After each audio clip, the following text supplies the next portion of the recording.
It's really been grown through brute force and through sales for the vast majority of it. But if you have any silver bullets when it comes to marketing and strategy on that way and demand gen, everyone's looking for it. Think of business, everyone who's realistic in business, there's no such thing as a silver bullet. There's hundreds of lead bullets, and you just got to keep on firing them until your business continues to grow. And then guess what? You're going to hit a wall and you got to try something else. So you always have to adjust. Hey everyone, Chris G here with the Titan's Tale, and I have a Titan from Canada today. We're going to be talking about how he started his business and so forth, and we hope to inspire empires. So please welcome Daniel Seligman. Daniel. Thank you. Thanks for the intro, Chris. I like this. You're spreading your wings. You're going north of the border. We're going international today, so it's good to connect the American-Canadian connection over here. That's right. Our neighbors to the north. There you go. Tell me a little bit about yourself, Daniel, and your little history before we get started. Yeah, I'll give a quick summary of sort of my background and who I am. But you gave a brief intro, Daniel Seligman from Toronto, Canada. My background and sort of experience historically has been over a decade in B2B SaaS sales, VC-backed companies, bootstrap companies, and sort of cutting my teeth in the sales world, which I think a lot of people do from entry-level cold caller to the executive level over a decade, which has been great. But most recently, I'm a founder, first-time founder, learning along the way, building a business from zero to hopefully as big as I can get it, and really just taking all the wins and losses along the road and sharing it with people online and supporting other founders and growing my company in public as much as I can. And it's been an amazing journey. And I'm excited to speak to you about building a business, becoming a Titan, and really all the ups and downs that come along with that. Awesome. So you had a job, and you had this inkling in the back of your mind that you wanted to be kind of like your boss. As far as that's how I got mine. I wanted to be like my boss. Is that what you had, or did you have some other desire that drove you to become an entrepreneur? Yeah, for sure. So I think from my end of it, maybe it wasn't the direct desire of being my boss, but when I grew up and you go to university or college and you study what you think you want to be, and then you get to the real world, or at least for me, I was a business student and I graduated and all my classmates went in to work for big banks or worked in finance. I'm a social person. I didn't want to sit behind a desk and look at spreadsheets all day. So I went into that world and I went into commercial real estate. It was my first jobs out of school. And I realized that I hated it. It was boring. You didn't speak to anyone. You were just crunching numbers and spreadsheets all day, and it was horrible. So I always dreamed of starting my own business and doing that. I didn't know what it was going to look like. But I think when you're a young person getting to the working world, or even any age person in the working world, I had this perception that owners of businesses were these people on a pedestal. They were smarter. They were more accomplished. They had different skill sets than myself. And throughout my career, as I started to progress from entry level to mid-level to director to VP, I realized that we're all the same. And founders are people who take the initiative, who can go through there. And these people aren't special, but these are the people who are willing to take risks and put in the hard work. So I think midway through my career, I knew that one, I always wanted to be a founder, but two, it's not unattainable. It can be done. So halfway through my career, I sort of always wanted to start my own business. And I started a couple side hustles on the side, probably 3 or 4 or 5 different businesses on the side. And just to sort of whet my taste for it and understand what I liked and what I didn't like. A couple of those created money, a couple of them didn't, but none of them really turned into anything full-fledged until the business that I have today. So I always had that idea and I always tested things in the background. And I think that's the interesting thing about entrepreneurship is when things go really well, everyone sees the success, but no one sees the reps and the trials and tribulations and ideas that you had prior to that. And I sort of align it to, I don't know, like a stand-up comedian. Because when comedians are successful, they get the Netflix special, but no one saw the 100 times that they bombed on stage before at a local club. And that's how I sort of see entrepreneurship is you got to take a bunch of shots on goal to figure out, one, what you like, but two, what works. And I did that throughout my career until I found something I was really passionate about and excited about and saw potential in. And then I jumped full force and that's the business that I run today. Did you learn anything from your side hustles that affected you today? 100%. I think the best thing that I learned truthfully was what I didn't want. And that really helps guide, because when you think about entrepreneurship, there's so many ways that you can go. You can go into service businesses, you can go into product, you can do e-commerce, you can do SaaS and build software. And I think through my experience in work and through my sort of side hustles, I realized what I didn't want to do. I didn't want to be geographically restricted in my business. I wanted to be able to work with and do business all across the world. I didn't want to hold a lot of inventory. I didn't want to have a ton of employees. Like I didn't want to go raise money and be the boss to the money and have to go chase more investors and VCs. I wanted to be able to run a bootstrap business that can be profitable from day one, that can be scaled globally, and can be run relatively lean. I don't want to manage 100 people. I don't want to grow a $5 billion company. That's not my dream. I don't want to be Elon Musk. I do want to build a business that's profitable and spits off millions of dollars a year, and I can spend time with my family and live a very comfortable life. And I think through my career and also through trying a bunch of different companies and different services and platforms, I realized through that experience what I wanted and what I didn't want. And I think from business perspective, there's so many paths you can go down. And by process of elimination, that is actually probably the best thing you can do when it comes to entrepreneurship, of figuring what you like and what you don't like, and then going down those paths and narrowing the scope a little bit. I was going to ask another question, but you've done scoped a different one. So you said like and don't like. You don't necessarily have to be passionate about it, do you? You just have to enjoy it, as far as, hate going, getting up in the morning type thing. So Yeah. obviously it has to be profitable, but you don't have to be a passion. Somebody you got to love what you do. Well, I love things, but I love making money too. So, but you got to enjoy it Yeah. and not dread it, I guess. Yeah, it's interesting. And I think the education system kind of screws everyone up. Everyone Amen to says, that. follow your passion, do what you love. I think that's a lie. And I think we have to change our sort of connotation or our communication around these things, because work is work. It's called work and it's not called fun.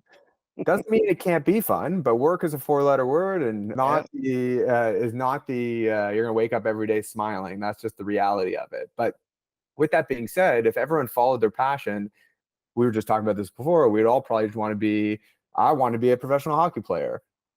If I tried to do that, I'd probably be on the streets right now. So if everyone followed their passion, the business, the world, and the economy would not operate properly. But I think the way that it could be positioned most effectively is to find passion in what you do. Don't follow your passion and then do something and find passion in what you do. And I think that's a much healthier way to structure it for the youth, but I think it's a much healthier way of structure for everybody. Because if everyone wakes up saying, oh, I need to find my passion, they're never going to be happy with what they do. But if you wake up every day and you do something, and then you realize, oh, I'm passionate about this part of what I do, or I really like this thing, then it will help you enjoy what you do and be comfortable in every day. But if you're always looking for that one passion and that meaning in life, you're going to be broken and you're going to be depressed every single day. And it's just not the realistic way that the world works. And more people that can find passion in what they do, parts of what they do, not everything, because not everyone's going to love everything and no one should love everything, because that's not the reality. I think everyone would be better off on that, whether you're an employee, whether you're an employer, it doesn't really matter. I think that's a sort of mindset that would serve everybody. You mentioned dream and being with your family and making, spending time and so forth.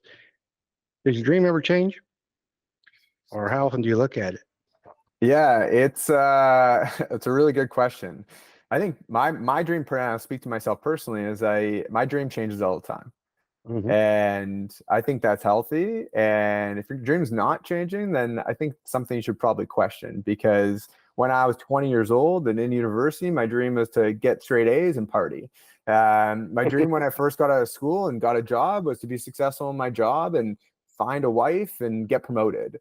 Now I have a wife, I got 3 kids, I'm running my own business. My dreams have changed drastically. And when I'm 60 and 70 and 80 or whatever, my dreams are going to change again, as they should. And I think it's really important to dream and have desires, but I think everyone should think in the short term of dreams and be able to understand that dreams can be accomplished, dreams can change, because there's different things in your life that are going to change. And there's different periods in your life. So maybe the way to think about dreams or desires is really in a form of chapters instead of a whole book. Is, hey, what's this portion of my life? What's my dream right now? My dream right now in my current business is to scale it to $1 million of profitability and be excited what I do every single day. Awesome. I have a life coach, and our life coach, business coach, whatever you want to call it, Terry, and she meets with us, and or meets with me personally on a monthly basis. And every year we go through my list of, and she'll bring up, well, you wanted this. Is that still true? And sometimes that changes. Like, no, that's not as important to me today Yeah. as it was last year. And And for you, I guess, what have you found has changed the most from your dreams? Like, has it shifted to a specific area or things or items or tasks or feelings, or where have you seen that evolve the most? possessions have changed. Like I wanted a new house. I was going to build a house. And I might say I won't build a house, but it's not top priority. Yeah. I'm very happy where I'm at. I want to buy a farm. I mean, I live on a farm, but I want to buy a bigger farm. And not necessarily because I just want the farm for itself. I want to be able to take my grandchildren hunting and fishing and enjoy the outdoors. But then a farm can generate income uh, on a regular basis, whether it be we have cattle now, but I want to own a agricultural farm where the you have crops, and that's an annual thing. So, and not as well, we lease the property out. That way, somebody else is paying me to Yeah. use my farm. But that's important to me now. We were talking about businesses, and I'm always trying to look for ways to invest money, for example. And my idea of a perfect business is I have rental property. So I want to rent stuff out so it's ongoing income. Same with the farm, it's ongoing income from the renter of the farm. And I want something that had very low overhead. And that was driven in my business classes in college. That was one of the things that always watch your overhead. And my previous employer, he had a lot of overhead, but he had to. It wasn't like he chose for it. It's just that was his business. Yeah. But the business I want to look for, and that's why I love the internet, is that it doesn't require as much overhead. So Yeah, 100%. That's awesome. No, it's interesting to hear other people's progression through dreams and focuses, and sometimes there's similarities and sometimes there's differences. But I think to your point, is it evolves over time depending on what you're going through in life and where you are, and I think that's healthy and appropriate. we talked earlier about how we're going to talk about today with people who are either employees who want to become an entrepreneur or people just started out. And that's why we talk about inspired empires on the Titan's Tail. But how did you prepare to take that entrepreneurial leap? Did you plan it, or just someday you just said, well, today's the day? Yeah, it's I guess going back to the one before, is I think all those sort of trial runs started to build up the confidence that this could be done. Whether it was my first business that I tried, I booked a meeting and I had a potential client. My second meeting or client or business I ran, I had $2,000 in monthly revenue, and that was a huge step up. And then it sort of fell apart. So I think all these sort of practice runs and trials got me more comfortable with the concept of doing it. But the business I run now, and we can go into what that business is and why I chose this one and what service we provide, was really a firsthand experience that got me excited about it. Is in my previous role, I sort of experienced what my business is today, the benefits associated with it, but also the problems that came with it. And when you feel something yourself, you really understand that one, there's value, but two, if there's problem areas and you can go solve that, then you can provide a true service to somebody. And I think that's the exciting thing about business and how you can sort of turn that page or flip that light switch is like, hey, did I experience this problem myself? Do other people need to solve this problem? And go out and try to solve that problem and get it done. And I think the big thing for entrepreneurs, and I'd say 90% of entrepreneurs you ask, really hold themselves to being action first people. Just do it. Just try it. If you have an idea, reach out to a potential buyer, do research, whatever it may be, take action. And you could hypothesize, you can listen to podcasts, you can read books forever. But if you don't take action and learn from the market or learn from just doing, then it's never going to get off the ground. And that's how I positioned and transitioned myself into this business. Is I had a hypothesis and I experienced it myself. So I double validation. But then once I started to do it myself, reaching out, trying to get customers, understand the market, I didn't even have a website at the time. I didn't have an email address, but I learned so quickly and really was able to validate the business idea. And that gave me the confidence to make the switch and become an entrepreneur and a founder. I want to comment a little about that. You mentioned earlier, that some worked and some didn't in your little side hustles. And I've been called a bull in a china closet, if you know what that means. I just dive in with both feet. And sometimes I should actually probably do a little more research before I do it. But anyway, my point being is that if you're wanting to do that, if you're a person like me, be prepared to lose or break even, but definitely be prepared to learn Yeah. mistakes and move forward. And uh, I can at least say that while I'm probably still a bull in China clubs, I do a little more research before I jump into the water there. Yeah, but I would make the assumption that you have benefited more than you have lost by being a bull in a China store or China closet, because you Yeah, have that learning, you get those experiences, and I think that's the big absolutely. thing for entrepreneurs is trying and being willing to fail is huge. And luckily for me, I've had a career in sales.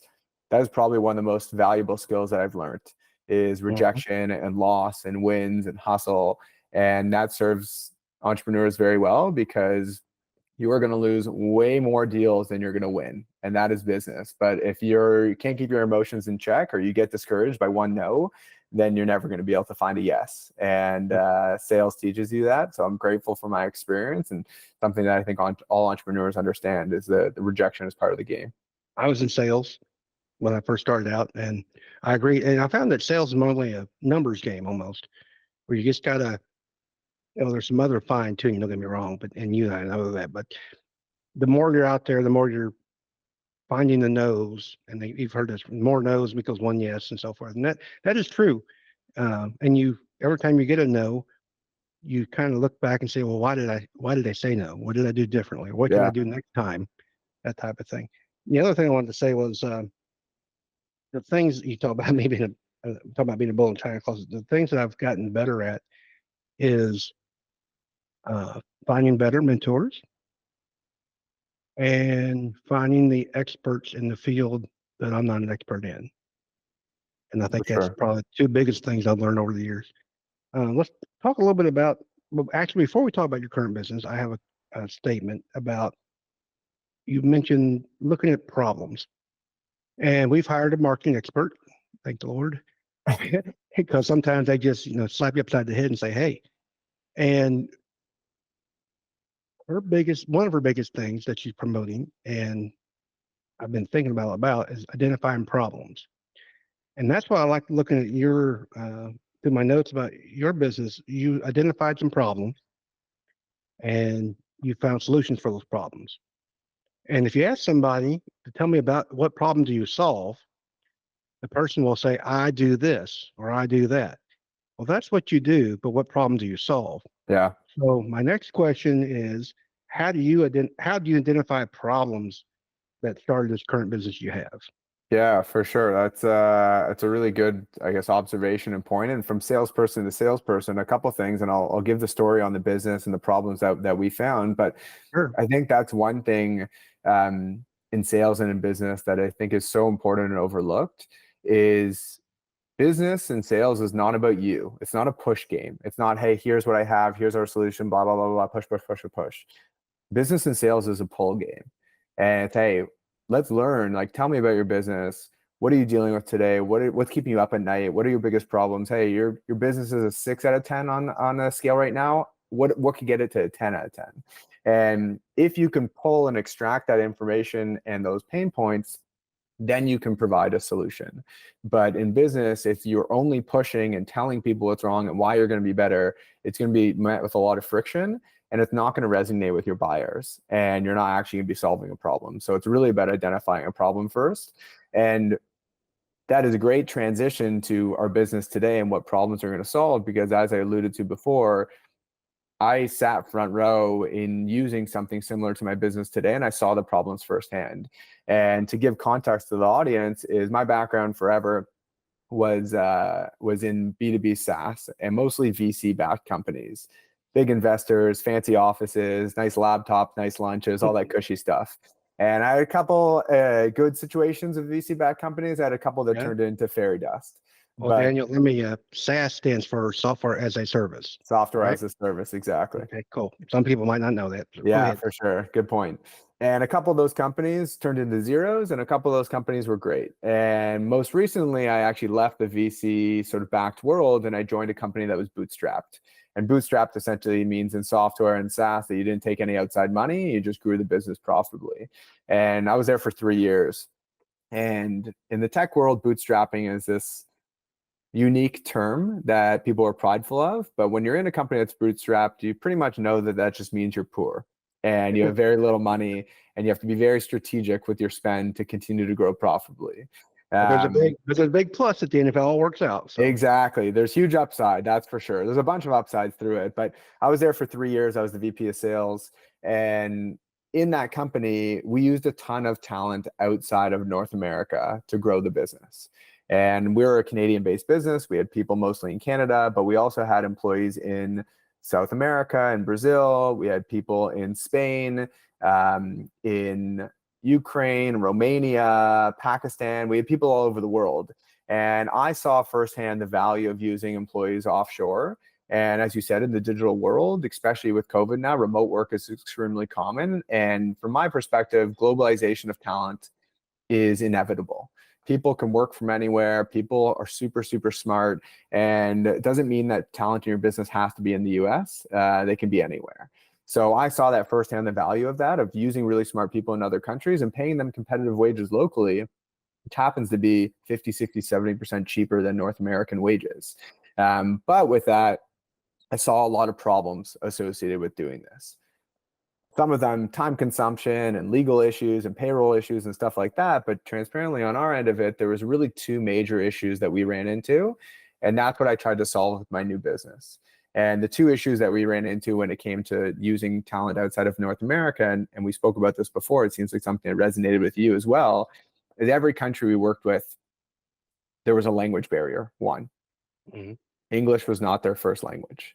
And if you're a North American business or UK based business, English is your first language. And that's how you communicate internally, and that's how you communicate externally. And if your employees don't speak English well or don't speak English at all, that's going to create a ton of friction internally, but it's also going to create a ton of friction externally. And that was a problem that I saw directly.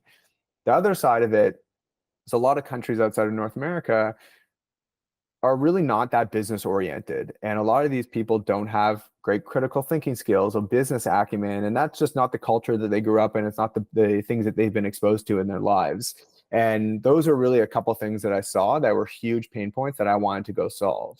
So in my business today, the business I run is called Talently, and we are an offshore staffing and recruiting firm. So we work with North American based businesses and we help them hire incredible talent outside of North America. But we only focus on talent from one country. And this was the only country that I found that solved for these two problems, language barrier and critical thinking skills. And drum roll, the country that we found and realized was the best to be able to source from is South Africa. And it might sound like a crazy concept because when people think about offshore staff, they usually think about the very cheap markets like India, Pakistan, Philippines, because that's how it's been done forever. If you call into Amex or you call into AT&T or Verizon, their teams are in one of those countries. But nowadays, since the remote world is becoming very common, there's more countries and more opportunities to source from. And the reason South Africa is so uniquely positioned is one, it's a native English speaking country. English is their first language. So there's never a language barrier. There's never communication breakdown. There's no issues on that end. Two, it's the most educated country in all of Africa. 7 of the top 10 universities in the entire continent of Africa are in South Africa. It's like the Massachusetts of Africa. And then the third part is the business hub of Africa. It's like the New York of Africa. That's where a lot of the business operates out of Africa, is out of South Africa, Johannesburg, Cape Town, Pretoria. These are some major business hubs. So everyone is wired for business. Everyone has incredible work ethic. Everyone is used to being in these knowledge worker roles and critical thinking roles. Unfortunately for South Africa, their economy and their currency is relatively weak. So even if you get a job in South Africa, it doesn't pay very well, or it could potentially be unstable. So it's extremely common for South Africans to work for North American companies on their local time zones. So with our business Talently, the website's hirewithtalently.com, we help North American companies hire incredible talent in South Africa, full-time roles. They work on your time zone, full-time hours, just like any other employee. And we take care of the recruiting process. We take care of the employment contracts. We take care of the payroll. And then we actually have an office in Johannesburg where we can actually set them up in our office with a desk, a laptop, monitor, headset. We got coffee, we got snacks, we run biweekly events. Like, we really want to invest in these people as your employees and make sure they're happy, but you don't have to deal with all the headache of finding them, sourcing them, dealing with foreign employment contract, dealing with foreign payroll. We take care of everything for our clients. That's awesome. How long did it take you to figure out where to go, or what was your ideal, I guess, employee? Your ideal VA area. Yeah. How'd you find that out? Yeah, for sure. So when I started the business, it isn't what it is today. My initial hypothesis, and sort of rooted in my old company, was we had people all over the world. We had people who were supporting us in Pakistan and Brazil and Romania. There were people everywhere, and they were amazing. So my initial hypothesis, I'm just going to do that. I'm going to hire people all across the world. Talent's global. We'll find you talent anywhere in the world. Mm-hmm. One of the worst business ideas I ever had. We had recruiters in 10 different countries when we started. We had people in Brazil and Argentina and Pakistan and India and the Philippines and South Africa and stuff like that. And we were sourcing talent from everywhere. And our first few clients, it was very clear that one talent pool ran circles around everybody else. They were the only ones that they wanted to interview. They're the only ones they wanted to hire. And we listened to the market. And that market was South Africa.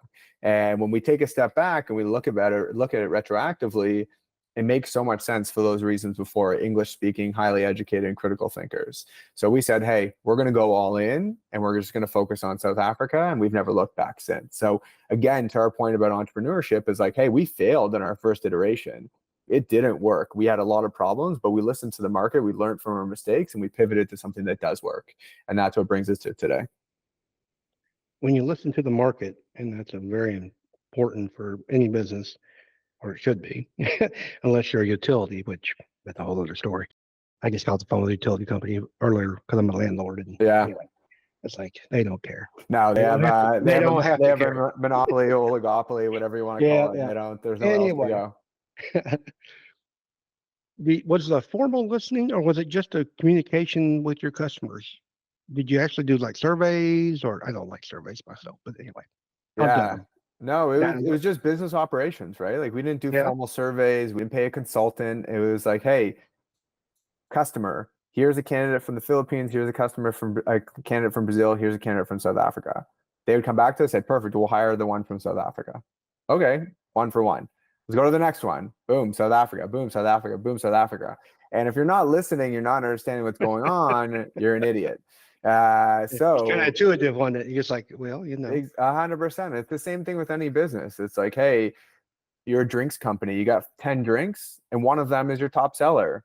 Guess which one you should probably make more product of and focus on that one and not the other one. So I think there's a lot of, I think there's a lot of intuitiveness to business, but it's all irrelevant unless you listen and have that intuition and then act on it. And I think that's the really important thing in business is like, hey, if you see something's going wrong, look at it and then change. Because if you keep on going, that something wrong is going to continue. And these are constantly happening and every business is fine tuning. It doesn't matter if you're Amazon, the biggest company in the world, they're always having problems and issues to deal with. Or a small company like mine or a local business or whatever it may be, there's always problems. And the only way to make those problems disappear is by changing and adjusting and improving.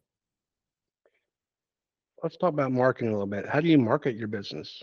Is it good word of mouth, or I know you have a good followership on LinkedIn, and I'm assuming you do podcasts occasionally, right? Yeah. So I'm getting into the podcast game. I excited to speak to you and a couple other people, which is exciting to make the connections and get the word out there. But I'm a sales guy. I'm not a marketer. So our business has been grown relatively through brute force, through referrals in our network, through cold emails, through cold LinkedIn DMs, through outreach directly. We've done a couple podcasts and we're still jury's out if that's going to be an effective way for growth. We've done a little bit of advertising on LinkedIn, but I'm not a marketer. So we've really grown through brute force and through sales. And that's an exciting thing for me. Going back to finding your passions is like, grew up in the sales industry. Like that was my world. And I love the strategy and hustle of sales of like, hey, if you send out 100 emails and you get one reply, you get a 1% reply rate. If you tweak something, you get a 2% reply rate. You didn't increase your business by 1%. You actually increased it by 100% and you doubled your business. So there's really exciting things to be able to progress. And I think that it's something that I've been very good at and fortunate to, but I have a decade of experience. So it's really been grown through brute force and through sales for the vast majority of it.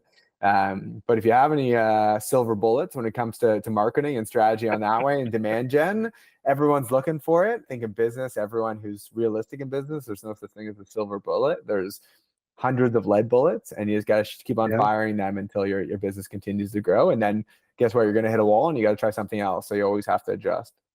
And there's a lot of strategies, and everybody's, I don't want to say everybody's strategy works.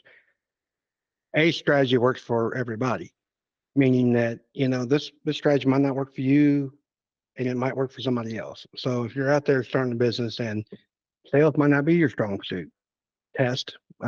Whether marketing or even sales pitches, always test. Test. I can't talk about testing enough because you never know what's going to work.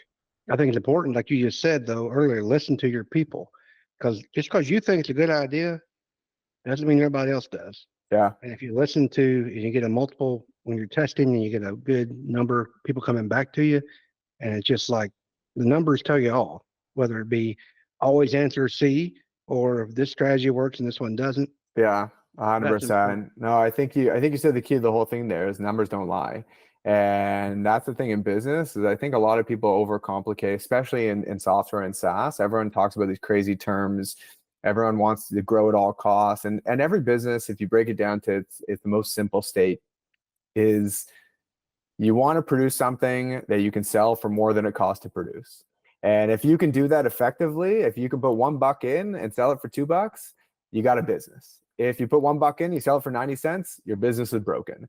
And that's the nice thing about business is like it's very black and white and numbers don't lie. So if you run a marketing campaign and you spend $1,000 and you get more than $1,000 in return, keep on throwing money into that campaign. But if you run a campaign and you don't get the monetary return, then you should probably look a different direction. And I think in business in its most simplistic state, because before I became an entrepreneur, I was really intimidated. Like, how do you register a business? How do you do payroll? How do you do bookkeeping? How do you do sales? How do you do this? It's like, there's so many things to think about. But if you boil it down to the most simple thing, can you sell something, a service, a product, whatever it may be, for more than it costs you to create? And if you can do that successfully, you got a business. So you have a office in Johannesburg, right? Yeah. So we have desks and a space in Johannesburg where people can work out of. Do you work with anybody yourself in Toronto? Do you have staff that's local, or is all your staff away? Yeah, exactly. It's a good point. So it'd be very hypocritical if I didn't have any people in South Africa. So it's interesting when we set up this business, like I am based here in Toronto, Canada, had this epiphany that South Africa is the right place to be. And the funniest thing is my mother is from South Africa. And that is not why we went that direction with the business. And to this day, she still says it took us ridiculous that it took me so long to figure this out because that's her homeland. But that's where we ended up. So I partnered with someone in South Africa. So my partner is based in Johannesburg. We have our recruiting team, HR, IT, office staff, all that kind of stuff is in Johannesburg in South Africa. So this isn't a one-man show. We have a team that works together to get this done. So we have our whole squad in South Africa. So I'm the only person in North America. And it's very important in business, or at least in our business, is like there's a direct division of labor. I'm in North America. My background is sales. That is my area of expertise. I am customer facing. I'm client facing. I'm working with the clients. I'm getting new clients and building our book of business here in North America. Our team in South Africa is the one that is the experts when it comes to employees, sourcing the talent, vetting the talent, onboarding the talent, getting them set up in the office with their desk, their laptop, their monitor, their headset. So we really have an amazing partnership where like, hey, our team in South Africa is employee facing, making sure they're good to go. I'm in North America. I'm client facing and making sure that everyone's taken care of appropriately here. And that would work for our business. And obviously from a geographical perspective, it's helpful. But from a business perspective, I'm the only North American. Everyone else is in South Africa. Gotcha. Well, the Titans tell, we like telling stories. So tell me a success story, somebody you've actually helped who was struggling, and then, well, the VA world come into play and you are the hero.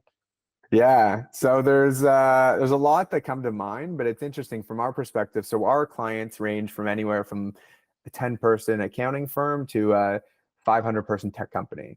It's very vast, right? Any Mhm. talent is the largest industry. Employment is the largest industry in the entire world. Our business is applicable to every business. We're industry agnostic. We're talent specific in terms of our location, our talent pool. So from our perspective, our clients sort of fall into two buckets. One, you currently use offshore talent and you have people all over the world, or you've done it in the past, so you have direct exposure to it, and you're either looking to grow and double down on what you're doing, or what you're doing right now isn't up to snuff and is not as good as it can be, and you're looking to upgrade and improve and adjust. The other bucket is people that I've heard of offshoring, I've never done it, like I don't even know where to start. How do we do this? And those are our sort of two buckets. And the one sort of idea that comes to mind, we have a client of ours that had it, their entire accounting department was in the Philippines. Mhm. And the business was growing. It was going through sort of tumultuous times and stuff like that. And they had this team around forever. And when we met with them, they said it's just not cutting it. They're not good enough. They're not experienced enough. They're not on top of the ball enough. We're looking for an adjustment. And in our business, we can only say so much. We want our talent to speak for themselves. So our process, what we do, and this client was working with us to hire accountants, is we go and source on average around 200 qualified people per role for each client. And then we run them through the ringer. We have resume matching, questionnaires, assessments, and stuff like that. And right now our pass rate is about 6%. So we end up with 10 to 12 good people. We interview all of them, and then we handpick the best of the best. We pick for every single client 2 to 5 of the best candidates that we can find, and we put them into, we call it the short list. We summarize their personal information, their professional information, their resume, and we get every candidate to record a 2-minute video introduction. We send that to the client. And the reason that's relevant is we want the employees and we want the talent to speak for themselves. If this person is talented and this person is going to help your business, they're going to tell you that, and you have to meet with them, and you're the ones who's going to operate with them day in, day out. So this client of ours, we helped them hire this incredible woman. She's a chartered accountant who worked for PwC or Ernst & Young in South Africa. Mhm. And she came on, they hired her. They said, hey, she's great. We'll hire her as an accountant. She'll join our team.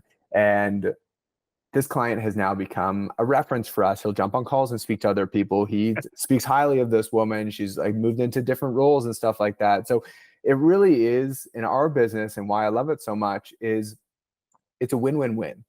The clients in North America get access to incredible talent for way cheaper than hiring locally. The South African employees and talent get access to jobs that they wouldn't have access to before and pay more than they would if they worked locally. And we have a revenue model built into it. So everyone involved benefits from the relationship. And the epiphany moment for us was like, hey, this is applicable for everyone. We're providing like true value. People are excited here. People are writing reviews. People are referring us to other people. That is the aha moment of this is working. And then we have situations where it falls apart and it's a mess and you start second guessing yourself. But that's part of business and where it goes. But the epiphany of this is a win-win-win solution is an incredible feeling because you're providing value across the board. We're not trying to pull the wool over anyone's eyes. We're letting the talent speak for themselves. We're letting the clients pick who they want to hire.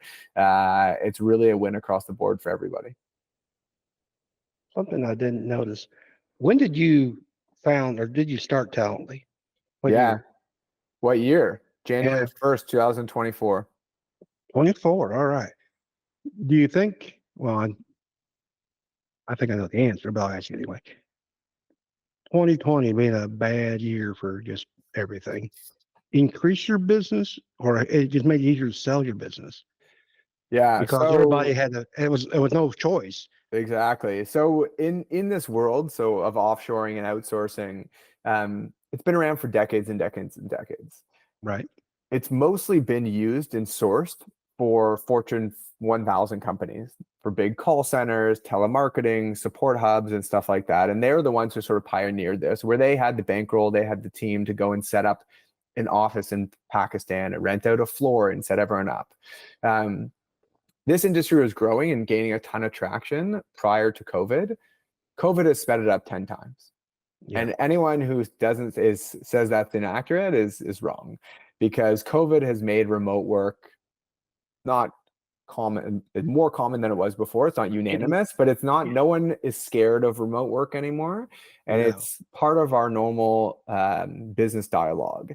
So the fact that we are in offshoring and the fact that remote is now more common and more likely and available due to COVID makes the business a lot better. So sure, people are more willing and open to the concept.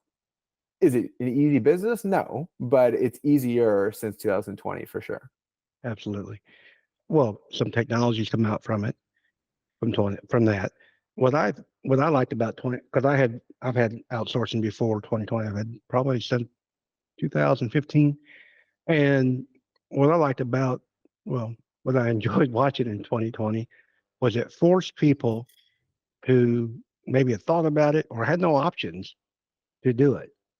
And I'm not talking about just overseas. I'm just talking about not from home or Yeah, work from home. yeah, And my brother-in-law works for a large insurance company, one of the top 5 in the United States. And but he's a maintenance guy, and he was in charge of maintenance and overseeing this huge building. And he kept, well, not that he kept his job. He had to go to work every day because they had to maintain some certain things. And a lot of, I mean, he goes, it was like a graveyard because everybody was at home working. yeah, And I said, well, you might want to think about this because I guarantee you some CFO has done run the numbers and they're seeing how much more money they're making at home by not maintaining this huge building. yeah, Now they have went back, but they're not,